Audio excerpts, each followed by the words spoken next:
Often, you may think cars are the easiest things to love. I mean, they got you around town. Surely that must count for something. Well, no, because there are some special cases where the car is more of a hassle than an advantage. So we present to you in this video a list of the most brutally hated cars of the 1950s. Cars which stood heads and shoulders above everyone else for just one thing, being absolutely horrible. Number 12. 1958 Chevrolet Biscayne. We begin our list with the Chevrolet Biscayne, a car that overperformed but was just too ugly to love. Introduced in 1958, the Biscayne was Chevrolet's primary full-size car.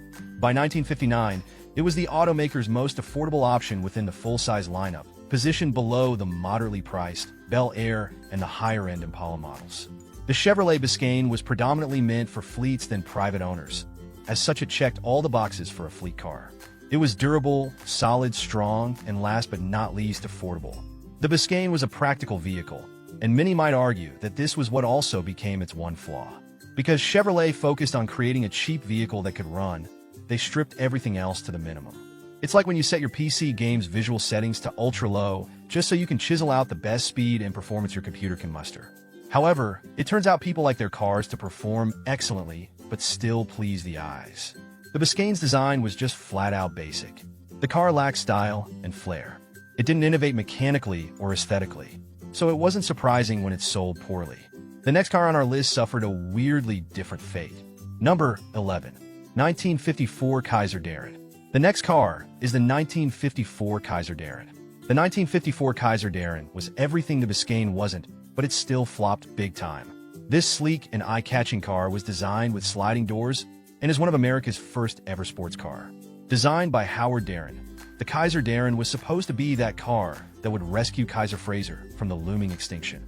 The company had been impeccable when competition was few and far between, but by the mid-50s, America's Big Three was growing at breakneck speed, and Kaiser struggled to survive.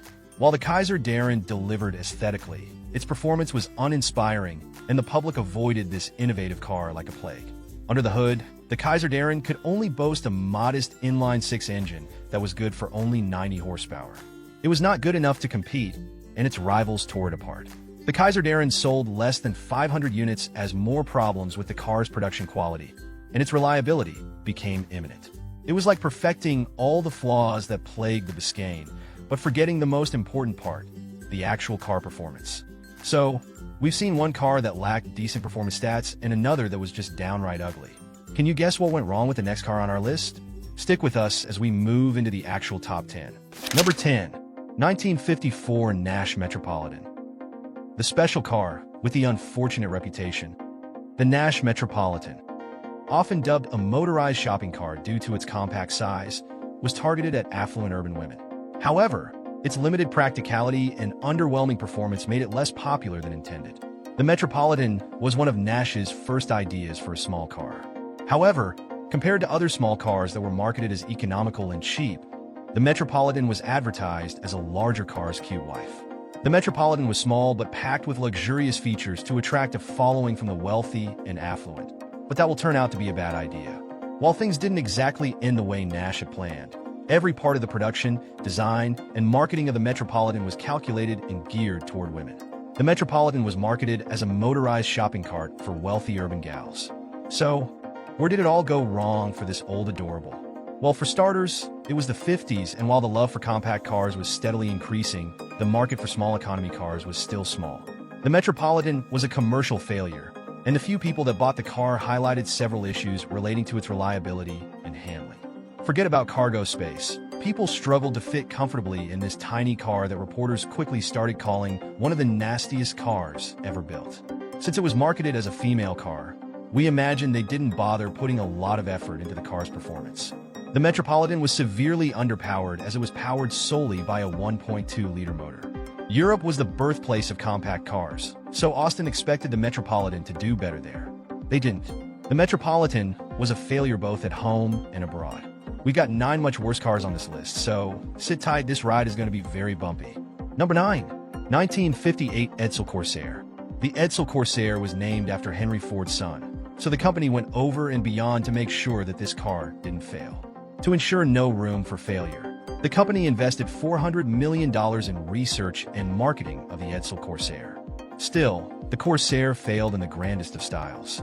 The Edsel was one of the biggest financial flops in automotive history, with losses reaching $300 million. The Edsel Corsair even made several Ford dealers bankrupt, and we imagine many of them will hate this car forever.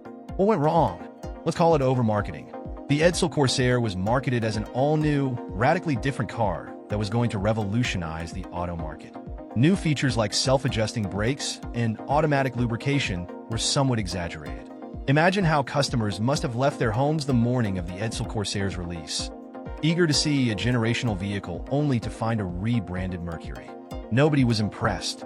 Reporters were calling the Edsel Corsair a redecorated Mercury that was beaten up with an ugly stick. The car's uninspiring exterior didn't help matters. The horseshoe grille in the car's front bore the brunt of the Edsel sins. People started referring to the car as a Mercury pushing a toilet seat. Some people even went as far as comparing the horseshoe grille to a part of the female that shall not be named. Do the tail lamps look like ingrown toenails to you? Contrary to what you might think, many people didn't hate the Edsel because of its aesthetics. There are much uglier cars. They hated its performance. The car's fit and finish were not good.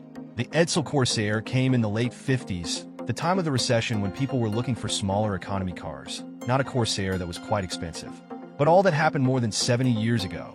Though a failure in its time, the Edsel Corsair has since become a collector's item, prized for its unique place in automotive history and could go for millions in the right auction.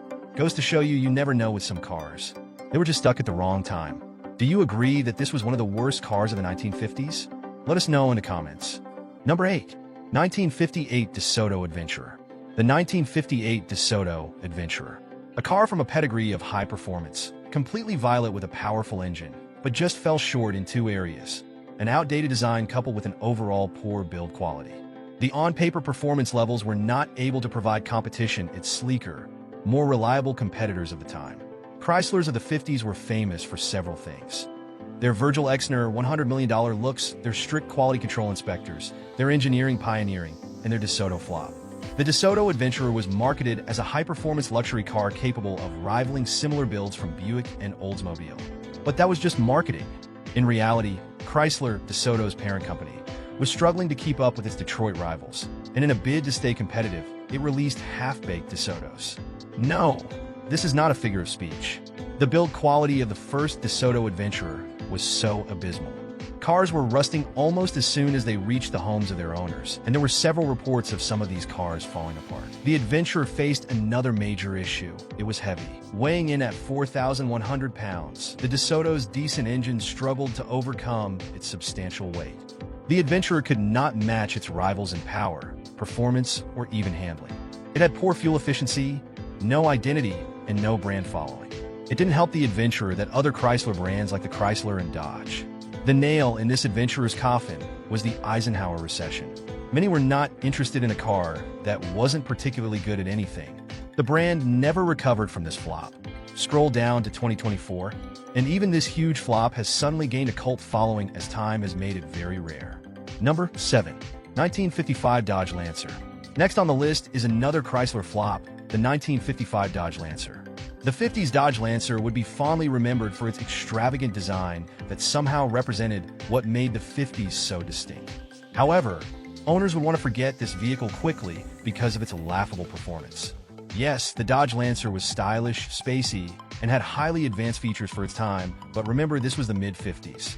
People were more interested in practical, high-performance vehicles, and the Dodge Lancer was everything but that. It was poorly assembled, its finish was less than desirable, and worst of all, it was underpowered. The Lancer accelerated poorly, and even though it had several engine options, all trims had relatively low top speeds. It's easy to not like the Dodge Lancer, and it has rightfully earned 7th place on our list of the most hated American vehicles from the 1950s. Number 6. 1953 Studebaker Champion. Right behind the Dodge Lancer is the 1953 Studebaker Champion. Studebaker was renowned for its reliable engines and solid builds that made it a fierce rival to many of the Big Three's models, but things changed after it formed a merger with Packard. After its deal with Packard, the company went on to make several cars of increasingly poor quality. One of the cars that got caught in this messy bunch was the 1953 Studebaker Champion. The Champion was the precursor of the more famous Hawk and was a racy two-door vehicle with a flat-six engine and 3-speed manual. It was both stylish and affordable and could be easily mistaken for the pricier Jaguars and 190 Mercedes. The Champion was a practical and affordable car from a pretty reliable brand, but owners soon started seeing the cracks that would eventually ruin this American automaker. One major problem of the Champion was its underwhelming engine, which could barely push the car to a top speed of 60 miles per hour. An embarrassment to say the least. The engine had a constant tendency to blow head gaskets, the clutch worn out easily, and it had leaky windows that made you dread the rain every time you were in one. The Champion's heritage and sleek exterior could only take it so far, hence it's placed on our list. Did you drive a Studebaker Champion? Don't be shy. Share your experience in the comments.